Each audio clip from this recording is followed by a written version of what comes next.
To the only man I used to love, thank you for sticking by my side for 5 solid years. Nagkailat ang duha sa Manila, katong nag-eskwela ta sa parehas nga university dito. Taga Cebu ko, samtang ikaw taga Iligan. We started and knew each other as friends. Apan paspas kayo nga ni-move ang clock. Nya wa na nato na matikdi nga nag-upgrade ni data into lovers. Kilig kaayo atong love story ug makaingon ko nga perfect na jud. You're really the man of my dreams. Ikaw jud tong tawo nga akong gihandom sa langit every minute. Perfect. Suwak jud, ikaw na jud. 17 years old pa ko ato nga time ni atong naging kita. Samtang ikaw, 20 na. 3 years atong gap pero we do believe sa ilang ingon nga age doesn't matter. Instead ato pang gi-upgrade ang sayings. Because for us, if you really love someone, nothing matters. Second year college ko ato niya ikaw graduating. Hapit na ka mahuman sa imong mission as a student at nga time. Buutan ka. Bright, walay bisyo, dili babaero. Perfect na laki ka. Proud kaayo ko nimo. Inggit kaayo tong mga schoolmates sa tua kay sila pila ka times nga nag-ilis og ka in a relationship. Apan kita, maura gihapon ang atong status. Stay strong and our relationship remained unchanged. Ni-graduate ka sa course ng marketing, samtang ako fighting gihapon para mascom. Total, anak ko mo graduate, you promised me nga imo kong huwaton and after that we two will work together sa kumpanya sa imong daddy diha sa Iligan. So samtang gapaabot ka nako, you decided to look for a job sa Manila para dili ta magkalayo. Kay lagi, we are not ready pa lagi nga mahilayo sa usag-usa. Fast forward, 2 years had passed og this time ako na ang mo-graduate. Di na ko masukod atong kalipay. Kay lagi, finally, sa dugay natong pinaabot makalampos na jud ko. Ikaw na sad karon ang proud para nako. Aside sa akong parents. Ug usa pa, after sa akong graduation, it was planned nga mag-uban na tadiha sa inyuha sa Iligan lagi. Gamay antos na lang jud. Happy na ta. 2014 ni graduate ko. Finally, di na ka magpaabot kay dunga na ta. Sabay na ta nga mo fight sa life. Lipay na kay ta ato nga time, di ba babe? Kumano graduation, nagpakalipay ta, nag-celebrate ta. Basta nagpakasadya tang duha. Gilibot na to halos ang tibok Manila kay lagi musaybay na ta sa lugar kung asa ta dapita nagkaila. Tungod kay uban lagi ko nimo sa Iligan kay ipailaila ako nimo sa imuhang family diha. And after that, mangadto na sad ta sa amo kay it's my turn na pod para ipailaila ka sa akong parents. But then suddenly kalit na bago atong plano tungod kay nagkasakit ko. I was diagnosed by hypokalemia. So I was forced to undergo medication for 6 months. Bilib ko nimo kay wala jud ka gigapoy og panggaan ako. Sa dihang nagsakit ko, wala jud ko nimo gibiyaan. Na jud ka kanunay sa akong kiliran. Bisan stress ka sa work, never jud ka nawadan og time para nako. Bisan kapoy kay ka, imuha pa jud kong ipag-drive. Mahatod lang ko sa hospital for my regular blood transfusion and other related medical care that I really need to undergo with. Until your father called you nga papaulion na ka sa Iligan. It's all about business kuno. Bisan wala ko'y plan nga tugtan ka nga muli sa inyo, wala kay mabuhat kay tungod imong parents ang nagdemand. So ako na lang gisabot, gitugtan ti ka nga muli sa inyo. Ang samtang gahuat ko sa 6 months nga mulabay aron mo normalize na ako ang blood condition ug akong health nagpabilin ko sa Manila. Our plan is iniguman ako sa communication mo apas ko ni mo diha. Ug atong ipadayon atong nasugdang plano. Paingon sa happy ever after. Nothing changes. Sige tagtaw ganay. Hinilakay kay lagi miss na nato ang usag-usa. Pero stay strong and fighting ragyhapon ta sa atong relationship. Sama na ako nga fighting pod sa hypokalemia para nimo, para nato, o para sa tuwang future. Until nagbag-o ang tanan. 2 months before my final medication, wala na ti ka makontak. Wala na tigtubagan sa imong number. Wala na sad kay update sa social media, pero ako ra gyapon tong gisabot kay basin busy ra ka sa imong business. Kibaw ka nga dili lalim ang stress sa negosyo. Kahibaw ko nga dili lalim ang stress sa negosyo kay naaman sad miyana. I remain calm kay aware man ko nga love kaayo ko nimo. Wala sad ko nimo gi-block, so naisip na ako nga busy lang jud ka. Then 2 months had passed, human ako sa akong role as masakiton. Humanan ako ang 6 consecutive months of medication. Apan wala gihapon ko'y balita nimo. Pero I never stopped trying kung saon ti ka pag-reach until I saw a post on Facebook and you are tagged. A photo of you married to a girl that I don't know. Hugno kaayo akong kalibutan. I really can't believe kung giunsa or unsa or ngano. So to find out more kay lagi dili katuhan, akong gistalk ang profile sa nag-upload sa picture nga kauban ka. Ang picture nimo nga gikasal na ka sa babayeng dili ako. Until I found out nga siya ang babayi nga naka-fixed para nimo. Just like us, nasay ikasarang iyang pamilya. And also na ay nag-share sa ako nga anak siya sa close friends sa mong parents. Wala man datay sikretong gitago sa usa, pero nganong naunsa man. Ingon ka, just like age, religion also doesn't matter as well. Since day 1, gidawat man ako nga Kristiyano ko o Muslim ka. Og aware sad ka nga tungod sa akong paghigugma, andam ko magpa-convert into other religion para sa taong akong gipangga for 5 solid years. Kung ikaw to, andam ko, kahibawo ka diba? Willing na kong i-give up akong pagka-Kristyano para nimo because I love you. Andam ko, aware ka pero wala ko nimo dungga. Hantod karon wala pa ko mahawasi sa kagol. Hangtod ron ikaw ra gihapon kay ikaw ra jud. Wala ko'y plan nga mangita og lain kay may saad ko sa akong kaugalingon nga ikaw ra. Muslim ka ug allowed ka mag-asawa og more than usa pero dili ko. Dili ko ganahan mahimong ikaduha. Siguro we just met but we are not meant to be. Salamat sa 5 years nga naa ka para nako. And now, nian ako sa Cebu. With my parents ug unta makahibaw ka nga gibalikan ko sa akong sakit. And because of the pain, I'm getting worse. I don't know as ako kutob. I have no idea till when this heartache and this sickness of mine gonna last. I love you always. I know you'll never forget me. I will always be your Yana. Wala ta nag-break pero you broke my heart.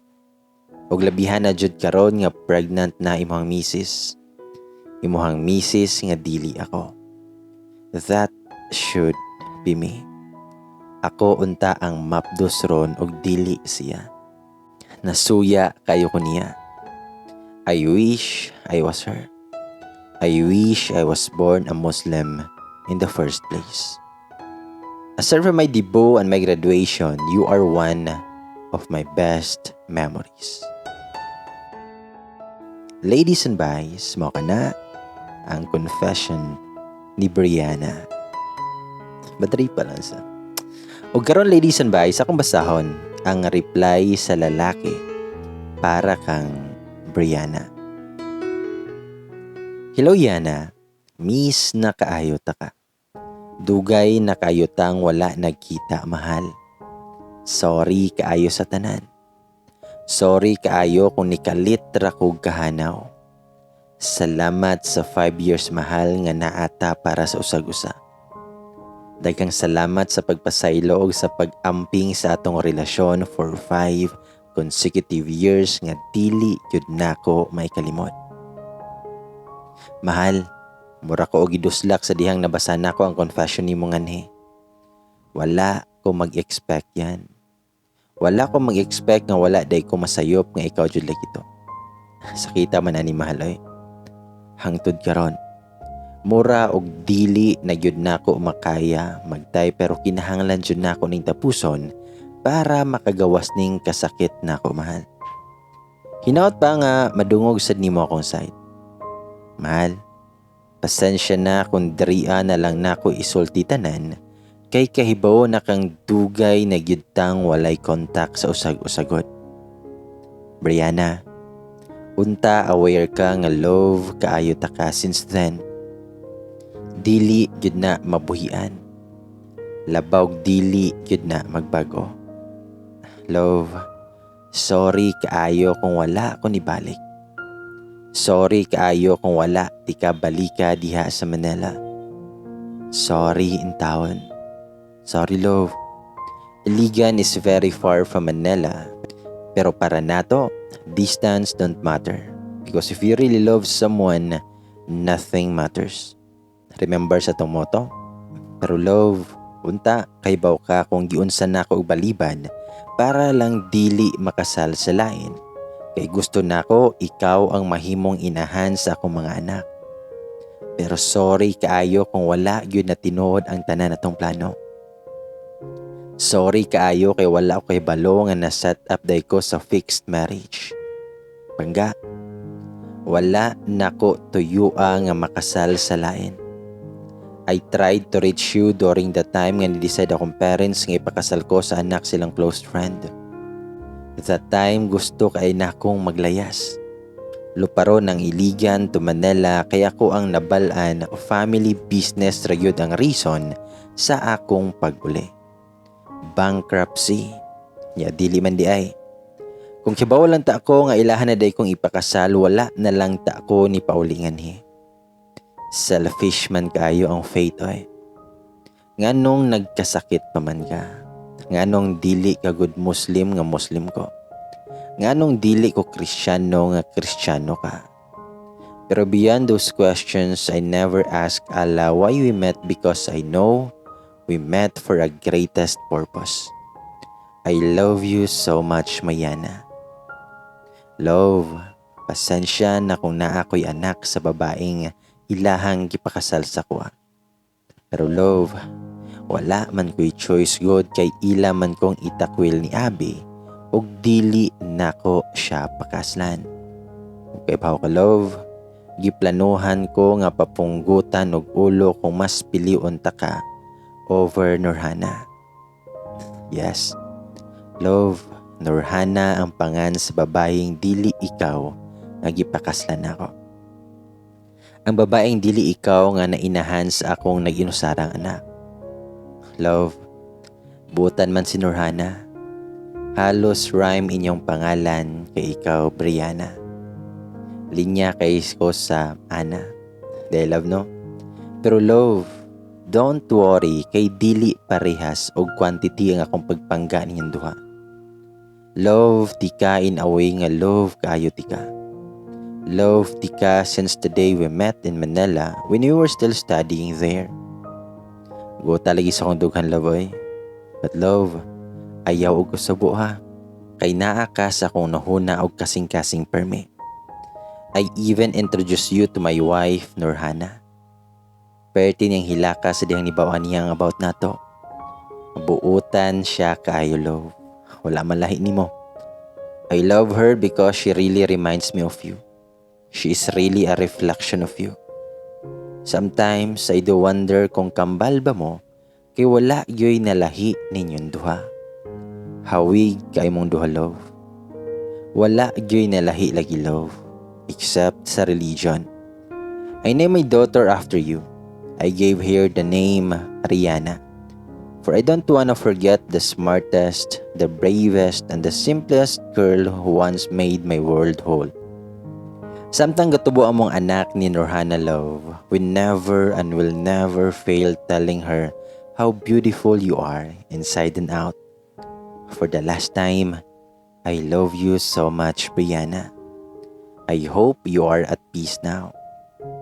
It's been couple of months since you were cremated. Miss, nakaayo ta ka. Tanang part sa tong story, dili jud na ako makalimtan. Katong time nga sige tag-uban adto sa imong check-up. Katong time nga ko gusto na lang ta ka, tungod kay wala na kay kusog imong kalawasan. Katong time nga ihatod ta ka sa inyo nga sige kag kanta, while na ata sa sakinan. Tanan to love, dili na ako makalimtan. 5 years good to. Late na kayo na akong nabasa imong confession yana. Sorry kayo. I hope nga nasulti na si mong parents nimo nga niadto mi sa Cebu to find you. Buntis na si Norhana niadto. Nilupad mi paingon yan ha, kay gusto kay kaniyang makita. Pero imbis nga ikaw mong maabtan, imuha na lang apo ang nakasod sa sudlanan nga gipakita sa imong parents sa mua. Perting hilak ni Norhana Love. Pero Love, wala gidi ay nimo gikaya ang hypokalemia. Abi na kog okay na kaadto. I also asked my sister nga gi-eskwela sa pagka-doktor what are the causes of that illness. And she said, aside from lack of potassium, depression is also one of the major cause. Guilty kay ko kay okay naman ta kaadto. Okay naman unta kaadto na diba? Okay na ka. Ni-normalize naman gan ito yung mga blood conditions. Wala nasad ka mawad-i og umoy ingon ka. Pero wala ko'y idea nga pila ra day kabuan ng imong idugay after nimo mahibaw-an nga gikasal na ko sa lain. Unta love, ni padayon ka. Unta love, bisan wala nako, wala unta nimo hunungi imong medications. Imuhan atong giinom imong mga tambal kay balikan pamantika. Norhana and I talked. I begged her that I want to win you back since we didn't even break up. She allowed me to marry you. Magpa-convert lang ka. I even talked Abby and Umi about that, including Norhana's parents.